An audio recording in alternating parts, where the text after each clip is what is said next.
ತಾಲೂಕಿನ ಬಾವ್ಯ ಗ್ರಾಮ ಪಂಚಾಯತಿ ಅಭಿವೃದ್ಧಿ ಅಧಿಕಾರಿಗಳ PM ಆವಾಸ್ ಯೋಜನೆ ಮನಿಗಳನ್ನ ಬಡ ರೈತರಿಗೆ ಆಗ ಮನಿ ಇಲ್ಲದ ಕೂಲಿ ಕಾರ್ಮಿಕರಿಗೆ ಕೊಡಂತೇಳಿ ಅರ್ಜಿ ಕರೆದಿರ್ತಾರ. ಆದ್ರೆ ನಮ್ಮ ಬಾವ್ಯ ಗ್ರಾಮ ಪಂಚಾಯತಿ ವ್ಯಾಪ್ತಿಯೊಳಗೆ ಏನಾಗತ್ತ, ಇದ್ದವ್ರಿಗೆ ಮನಿ ಸಿಗಾತತ್ತೆ, ಇಲ್ದವ್ರಿಗೆ ಏನೂ ಇಲ್ಲ.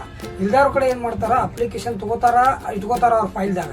ಇದ್ದವ್ರಿಗೆ ಏನ್ ಮಾಡ್ತಾರ, ಅವ್ನ ಹಿಂದ್ ಕರ್ಕೊಂಡೋಗಿ ಅವ್ರ ಕಡೆ ಏನ್ ಬೇಕಂತ ತಗೊಂಡ ಅವ್ರಿಗೆ ಮನಿ ಸ್ಯಾಂಕ್ಷನ್ ಮಾಡ್ಕೊತಾನ. ಈಗ ನಮ್ಮ ಊರಾಗ ಎಷ್ಟೋ ಇವಾಗ ನಮಗೆ ಅನ್ಸಿಬಿಟ್ಟು ಒಂದು 30 ಮನಿ ಯಾರ ಬಂದಾವ, ಎಲ್ಲರಿಗೂ ಇದ್ದವ್ರಿಗೆ ಬಂದಾವ ಅಂತ ಅನ್ಸೈತಿ. ಆದ್ರೆ ಇಲ್ದವ್ರಿಗೆ ಏನೂ ಇಲ್ಲ. ಪಾಪ ಅವ್ರು ಇಲ್ದವ್ರು ಹೋಗುದು 4 ವರ್ಷದಿಂದ ಅರ್ಜಿ ಕೊಟ್ಟವ್ರಿ, ನಮ್ಮ ಅರ್ಜಿ ಏನಾಗೈತೆ ಅದನ್ನ ಕೇಳ್ಕೊಂತ ಅಡ್ಡಾಡ್ತಾರೋ. ಯಾಕೆ ಈ ಥರ ಆಗತ್ತೈತಿ? ಬಾವ್ಯ ಗ್ರಾಮ ಪಂಚಾಯಿತಿಯ ಭ್ರಷ್ಟ ಅಧಿಕಾರಿಗಳ ಕೈಯಾಗ ಸಿಕ್ಕ ಯಾವುದೇ ಅಭಿವೃದ್ಧಿ ಕೆಲಸ ಆಗತ್ತಿಲ್ಲ.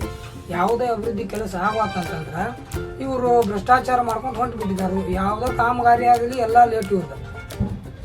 ಮತ್ತೊಂದು PM ಆವಾಸ್ ಯೋಜನೆ ಬಡ ರೈತರಿಗೆ ಅದ, ಅದನ್ನ ರೈತರಿಗೆ ಕೊಡೋದು ಬಿಟ್ಟು ಇವರು ಇದ್ದವ್ರಿಗೆ ಕೊಟ್ರ. ಮತ್ತು ಅದು PM ಆವಾಸ್ ಯೋಜನೆ ಅಂತ ಹೆಸರಾದ ಎಲ್ಲಿ ಬರ್ತೈತಿ, ಆ ಹೆಸರು ತೆಗೆದು ಬಿಡ್ಬೇಕು, ಚಲೋ ಅನಿಸ್ತದ.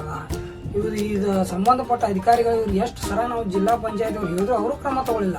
ಇನ್ನೇನಿಲ್ಲ, ಇವ್ರ ಮೇಲೆ ನೇರವಾಗಿ ಏನು ಮಾಡಿದ್ರೆ ಲೋಕಾಯುಕ್ತರಿಗೆ ದೂರು ಕೊಟ್ಟು ಬಿಡ್ತೈತಿ. ಹಂಗೇನಿಲ್ಲ, ಯಾರ್ಯಾರು ಅರ್ಜಿ ಕೊಟ್ಟಿದ್ದೀರಿ PM ಆವಾಸ್ ಯೋಜನೆ 4-5 ವರ್ಷದಿಂದ ಅರ್ಜಿ ಕೊಟ್ಟಿದ್ದೀನಿ ಕೇಳ್ತಾರಲ್ಲ, ಅವರೆಲ್ಲ ಪಂಚಾಯತ್ಗೆ ಹೋಗ್ರಿ, ಲಿಸ್ಟ್ ಬಿಟ್ಟಿದಾರು, ಅವ್ರ ಮನಿನೂ ಕಟ್ಕೊಳಕತ್ತಾರು, ಲಿಸ್ಟ್ ಆಯ್ಕೆ ಹೆಂಗಾಗೈತಿ, ಅವ್ರ ಅರ್ಜಿ ಯಾವಾಗ ಹಾಕಿದ್ರು, ಆ ಪ್ರಕ್ರಿಯೆ ಹೆಂಗಾಗೈತಿ ಅನ್ನೋದು ನೀವು ತಿಳ್ಕೊರಿ. ನಿಮ್ಮ ಅರ್ಜಿ ಅಲ್ಲಿ ಏನಾಗೈತಿ ಅನ್ನೋದು ಸ್ವಲ್ಪ ಎನ್ಕ್ವೈರಿ ಮಾಡ್ರಿ ಹೋಗಿ.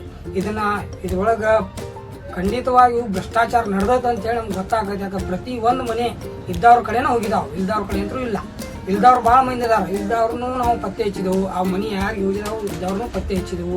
ಇದ್ರ ಬಗ್ಗೆ ನಾವೇನಿಲ್ಲ ಮೇಲಾಧಿಕಾರಿಗಳಿಗೆ ತಿಳಿಸ್ತೇವೆ. ಆದಷ್ಟು ಈ PM ಆವಾಸ್ ಯೋಜನೆ ಒಳಗೆ ಏನೈತಿಲ್ಲ ಕ್ರಮ ಕೈಗೊಳ್ಬೇಕಂದೇಳಿ ನಮ್ಮ ಭಾರತೀಯ ಕೃಷಿಕ ಸಮಾಜದ ರಾಜ್ಯಾಧ್ಯಕ್ಷರಾದ ಮಾತೇಶ್ವರಿ ಕಮತ್ ಸರ್ ಆದೇಶದ ಮೇರೆಗೆ ರಾಜ್ಯ ಪ್ರಧಾನ ಕಾರ್ಯದರ್ಶಿ ಅಶೋಕ್ ಮಕಾಸನ್ ಅವರು ಹಾಗೂ ಗ್ರಾಮ ಘಟಕದ ಅಧ್ಯಕ್ಷರಾದ ಈರಣ್ಣ ಕಾಜ್ಗಾರ್ ಅವರ ಮಾಹಿತಿ ಮೇರೆಗೆ ಇದನ್ನೇನಿಲ್ಲ ನಾವು ಈಗ ಸದ್ಯಕ್ಕೆ ಮುಂದಿನ ದಿನಗಳ ಬೆಂಗಳೂರು ಲೋಕಾಯುಕ್ತ ಕಚೇರಿಗೆ ಇದನ್ನು ಕಂಪ್ಲೇಂಟ್ ರವಾನೆ ಮಾಡಕತ್ತೀವಿ. ಆದಷ್ಟು ಬೇಗ ಅಧಿಕಾರಿಗಳು ಇದನ್ನು ಎಚ್ಚೆತ್ಕೊಂಡು ಅದು ಯಾರ್ಯಾರು ಮನೆ ಕೊಟ್ಟಿದಾರ ತಕ್ಷಣ ಸ್ಟಾಪ್ ಮಾಡಿ ಇಲ್ಲದಾರು ಬಡವ್ರು ಕೊಡೋಣ ಅಂತೇಳಿ ನಾವು ವಿನಂತಿಸಿ ಮಾಡಿಕೊಳ್ತೀವಿ.